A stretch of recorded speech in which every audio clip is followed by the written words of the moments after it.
அனைத்து சொந்தங்களுக்கும் என் இனிய வணக்கம். நாம் இன்றைக்கி எதை பற்றி பார்க்க போகிறோன்னா,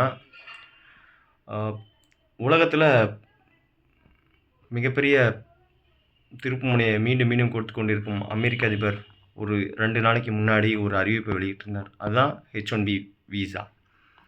ஸோ அந்த வீசாவுக்கு கிட்டத்தட்ட அதை வாங்கிறதுக்காக $1,00,000 நிர்ணயம் செய்யப்பட்டது.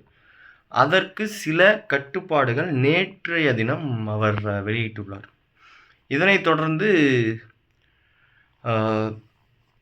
அது என்னென்ன அப்படிங்கிறத பற்றியும், மேலும் சைனா அதுக்கு தக்க பதிலடி கொடுக்கும் வகையில் ஒரு அறிவிப்பை வெளியிட்டிருக்குது இன்றைய தினம். அது என்னென்னா கே விசா. இதை பற்றிய முழு காணொளி இந்த வீடியோவில் டீட்டெயில்டாக எக்ஸ்பிளைன் பண்ணுறேன். வீடியோக்குள்ளே போகலாம் வாங்க. ஸோ முதல்ல H1B வீசா. இதை முதல்லயே சொன்னது தான். H1B வீசா யார் யாருக்கு யூஸ் ஆகுதுன்னா, வெளிநாடுகளிலிருந்து அமெரிக்காவுக்குள் வேலைக்காக செல்பவர்களுக்கு இந்த H1B வீசா யூஸ் ஆகுது. இதோட வேலிடிட்டி பீரியட் பார்த்திங்கன்னா 6 years. இது முதல்ல வந்து $1,500 இருந்தது. தற்போது புதிதாக வாங்குபவர்கள் $1,00,000 கட்டணும் அப்படின்னு சொல்லிட்டு அமெரிக்காவின் அதிபர் டொனால்ட் ட்ரம்ப் அறிவிப்பு வெளியிட்டிருந்தார். ஸோ இதில் என்ன அப்படின்னு சொல்லிட்டு சில கட்டுப்பாடுகள் விதிக்கப்பட்டது என்ன அப்படின்னு சொல்லிட்டு நேற்றைய தினம் அமெரிக்க வெள்ளை மாளிகையிலிருந்து வந்த அறிக்கையில் என்ன இருந்துச்சு அப்படின்னா, முதல் விஷயம் என்னென்னா, ஆல்ரெடி அப்ளை பண்ணி இருந்தால் இதுக்கான கட்டணம் முந்தைய இருந்த அதே கட்டணம் தான். மேலும் ஆல்ரெடி இதில் இருக்கிறவங்க யாரும் பாதிக்கப்பட மாட்டாங்க.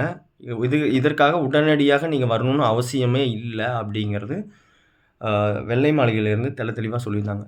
இனி வரும் காலங்களில் H1B வீசாவுக்கு அப்ளை பண்ணுவோருக்கு மட்டுமே இந்த கட்டணம் அப்படின்னு சொல்லப்பட்டிருந்தது. இதனால் இந்தியா பாதிக்கப்படாதா, இல்லை உலக நாடுகள் பாதிக்கப்படாதான்னு கேட்டால் நிச்சயம் பாதிக்கப்படும்.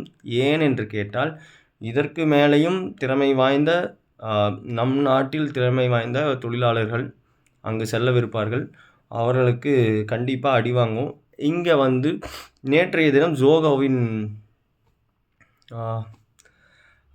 ஓனர் வேம்பு பிள்ளை அவர்கள் வந்து ஒன்று சொல்லியிருந்தார். நான் அமெரிக்காவை பேஸ் பண்ணி நான் தொழில் பண்ணல அப்படிங்கிறத தெளிவாக சொல்லியிருந்தார். ஸோ மேபி அவர்லாம் வந்து இந்த மாதிரி ஹார்ட் வேர்ட்ஸ் யூஸ் பண்ணுறது ரொம்ப அமெரிக்காவுக்கு மிகப்பெரிய மேபி அவங்களுக்கு வந்து பொருளாதார ரீதியாகவும் அடி வாங்கலாம்.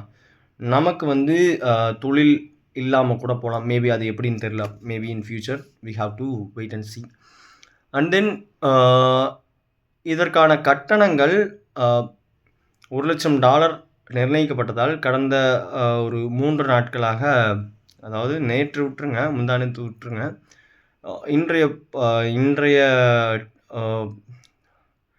தொழில்துறை, அதாவது ஐடி நிறுவனங்கள் அந்த மாதிரி சிலது இருக்குது. டிசிஎஸ், காக்னிசன்ட்டு, விப்ரோ, இந்த மாதிரி கம்பெனிஸ்லாம் வந்து அடி வாங்கின பொருளாதாரம் அந்த ஷேர் மார்க்கெட் மீண்டு வருமா அப்படின்னு கேட்டால் இன்றைய நிலவரத்தை பொறுத்து தான். மேபி அவரோட அறிக்கையினால் மாறலாம். ஸோ இப்போ என்னென்னா, அமெரிக்க அதிபர் டொனால்ட் ட்ரம்ப் அவர்கள் இந்த கட்டுப்பாட்டுடன் வெளியிட்டிருந்த நிலையில் சீனா இதற்கு தக்க பதிலடி கொடுக்கும் வகையில் மேலும் திறமை வாய்ந்த தொழிலாளர்கள், ஐடி டெக்னாலஜி சயின்டிஸ்ட்டு, இந்த மாதிரி ஆளுங்கள்லாம் ஈர்க்கிறதுக்காக கே விசா அப்படிங்கிறத அறிமுகம் செஞ்சுருக்காங்க. இது எதற்காக அப்படின்னா, அவங்க நாட்டில் தொழிலை வளர்ச்சி செய்யவும், அந்த பொருளாதார லெவலுங்கிறத மேலே கொண்டு வரதுக்காகவும் இந்த கே விசாவை அறிமுகப்படுத்துகிறாங்க. இதுக்கான கால அவகாசம், இதை அப்ளை பண்ணால் எத்தனை நாளில் கிடைக்கும்னு கேட்டால் 8 to 11 மாதம் ஆகும். ஒன்ஸ் இது கிடச்சிருச்சுன்னா அதுவும் மினிமம் ஒரு 6 years வேலிடி. இதற்கான கட்டணம் இன்னும் அறிவிக்கப்படவில்லை. பட் இருந்தாலும் மலிவு விலையில் கண்டிப்பாக கிடைக்கும். மேபி அதுவும் இதில் என்ன பெனிஃபிட்னா, இந்தியா சிட்டிசன்ஸுக்கு இந்த கே விசா கிடைக்கிறது அவ்வளோ ஈஸி. ஸோ நாம் இதை யூட்டிலைஸ் பண்ணலாம். மேபி அவங்களோட தொழில் எப்படி அவங்கள இன்வெஸ்டர்ஸ் எப்படி அங்கே இறங்குறாங்க அப்படிங்கிறத பொறுத்து கண்டிப்பாக இதெல்லாம் நடைபெறும்.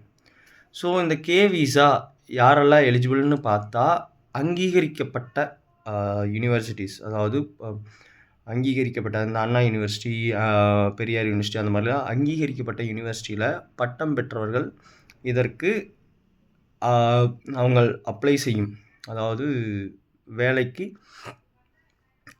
தகுதிக்கேற்ப கண்டிப்பாக இந்த விசா அப்ளை பண்ணலாம். ஸோ மேலும் இதை பற்றி சொல்லணுன்னா, மேபி நான் இது வந்து அமெரிக்காவை சார்ந்து தான் இனிமேல் இருக்கணுமான்னு கேட்டால் அதற்கான காலம் மாறலாம். ஏன்னா ஏற்கனவே டாலரைசேஷன் அந்த மாதிரி வேலையெல்லாம் இந்த பிரிக்ஸ் நாடுகள் இறங்கிட்டாங்க. ஸோ மேபி அவங்களோட தொழில் அமெரிக்கா வந்து இன்வெஸ்டர்ஸை குறைக்கிறதுக்காக கூட இந்த மாதிரி வேலைகளில் ஈடுபடலாம். பார்ப்போம் வரும் காலங்களில் எப்படி ட்ரம்ப் அவர்கள் இதற்கு ரியாக்ட் பண்ணுறார் என்பதை. மேலும் ஒரு வீடியோவில் நல்ல தகவலுடன் உங்களை சந்திப்பதில் பெருமகிழ்ச்சி அடைகிறேன். நன்றி, வணக்கம்.